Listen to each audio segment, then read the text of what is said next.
Hi and welcome to my channel. My name is Cindy and I'm going to tell you guys today about what I plan on reading in October. Now October is a really busy month if you're looking at readathons, because you've got the BYOBthon, you've got the Spooky-thon, you've got the Dewey 24-hour, there's the Once Upon-a-thon, which is later on in the month. It's just a week. And then you've got the Charms Extra Credit, which is coming up on the 8th, starting on the 8th. So it is a really busy month for readathons. Now I'm only going to be actively participating in 2 of them, and I only have a TBR for 1. I'm kind of actively participating in 3, let me say that. But I only have a TBR for 1 of them. I'm just going to see what happens for the BYOBthon, and I'm going to see what happens for the Dewey 24-hour, because during that one, it's on the 20th, and I will be traveling most of that time, so it'll be audiobooks, and we'll just see what happens, what books I feel like reading, what books are not putting me to sleep, and all that fun stuff while I'm driving.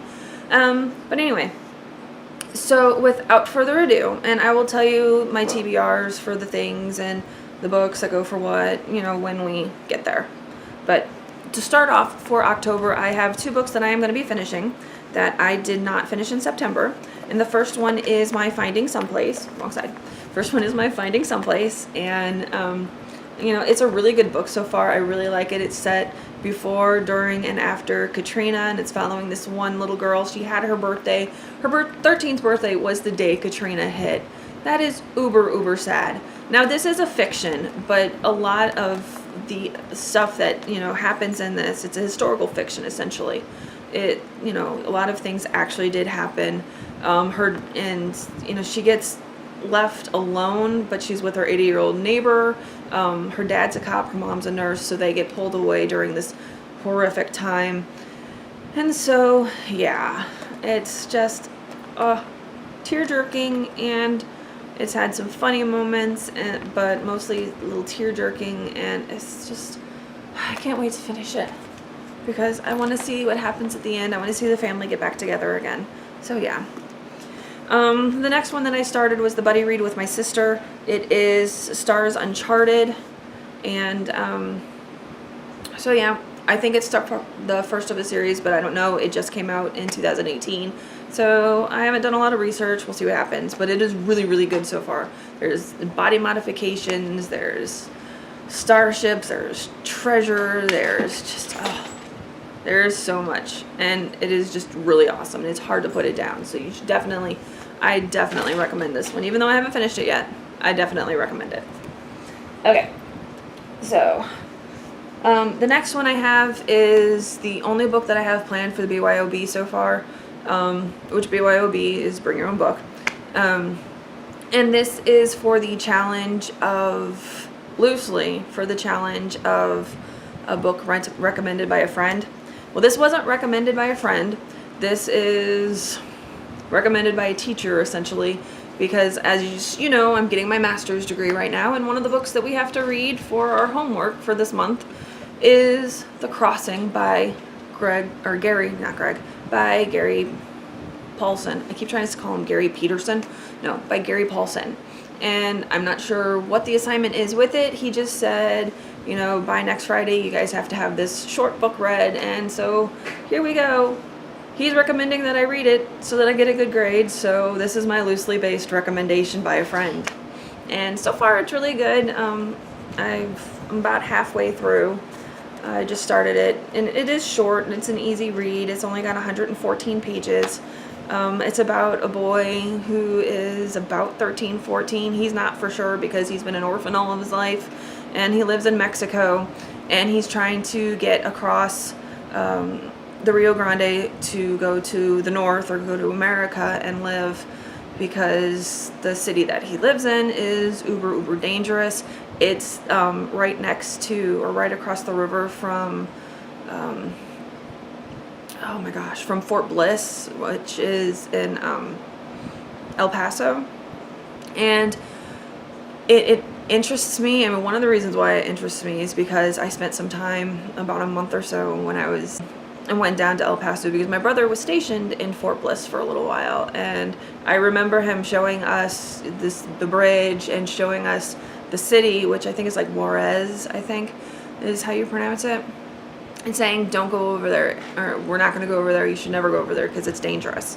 So it's interesting to see this, and I remember my brother whenever I see the cover and picking up. So yeah, anyway, a little rambling there. Next, starting on the 8th, we have the Charms Extra Credit, which, if you don't know what that is, in April we get to sit our owls, or not our owls, our owls. In April we get to sit our owls, and if you're into Harry Potter, you know what I mean. If you're not into Harry Potter, you're missing out, and you should go pick up Harry Potter. But we're sitting our owls in April, and so this is basically Charms Extra Credit, so that way, depending on how many books during that week that you read, that's how many extra days to do your Charms exam that you have. So I plan on reading, since it's only 1 week, I'm hoping to read 2 books, and so that way that'll give me 2 extra days for my Charms exam. We'll see what happens. So the spells that I will be working on during Charms Extra Credit is Alohomora, which is, if I remember correctly, what is Alohomora? Alohomora is read the book that's first in a series. That's what it is. So I will be reading Dealing with Dragons, and it is book 1 in the series. Wrong hand. Dealing with Dragons. It's book 1 in the series, and it basically has to do with the princess.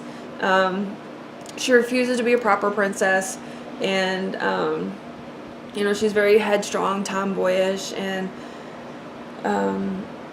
she runs away to live with a dragon. And so yeah, it'll be a very interesting read. I mean, that's pretty much all I know about it. The tagline is Princess by Birth, Adventurer by Choice. So that'll be really exciting, and I can't wait to read that. And then the other one, and I cannot pronounce this one for the life of me. I have tried so many times, it's probably going to sound horrid. Okay, Rictusempra.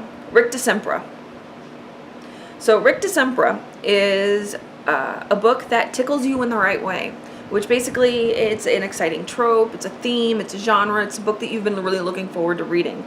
And for that, I am doing Unicorn on a Roll, which is another of the Phoebe and her Unicorn series, and it's the second one in the series, and it is a graphic novel based book, and it is all about Phoebe and her unicorn, and they are going on a roll. That's very exciting. I love this series. So I already talked to you a lot about this book before, so I'm not going to bug you with it again. And Wiley is holding down my other books so that I cannot show you. The other 2 books that I have planned for this month, I don't know where they're going to fit in the BYOBthon because I honestly haven't looked. Hopefully I can squeeze them in somewhere. But I'm going back to my alphabet, reading books in the alphabetical order at this point. And, excuse me, baby. The first one I am going to be reading, or the next one that I'm going to be reading is Gilgamesh, because I'll be on my G's. And I have been trying to read this since August, or since July, actually. I've been trying to read this since July. So hopefully I can get to it. I know I have a lot of other stuff on my plate, so hopefully I can get to it and it can be done, and I can tell you, yay, I love it, or or oh my gosh, what the heck. But I'm excited to read that. And then I'm going to get back to H, hopefully, which is Harry Potter and the Prisoner of Azkaban. So I have not read this. I am barely into it. It's been a while since I picked it up, so I will probably just start over. I mean, I'm only on page 32, so it's not a big loss if I start over again. So we'll see what happens. I might skim up till then. But yeah, I'm hoping to finish the series someday soon. We'll see what happens. I kind of put it off though because I'm trying to do the alphabet thing. We'll see what happens. Alright, so that's that one. So those are all of the millions of books that I plan on reading in October. How many of them will I actually finish? Maybe 3, 4, maybe 4 or 5 of them, maybe, just depending, we'll see. That doesn't count any of the audiobooks that I'm listening to, or anything like that. So I'll tell you about those at the end to see how I did in October, at the end of October. So I hope you enjoyed my rambly video. If you did, give it a thumbs up. If you've yet to subscribe to my channel, please consider doing so by hitting the subscribe button down below. And I would also put my social media in the description box as well. And that is it for me today. Let me know, have you read any of these books? Are you wanting to read any of these books? Just let me know in the comments. Do you have any suggestions based on what I've talked about of any of the books that you think that I should pick up? I would love to hear your suggestions. You know, I love just all sorts of different kinds of books. So anyway, that is it for me today. So have a great morning, afternoon, and evening. Bye.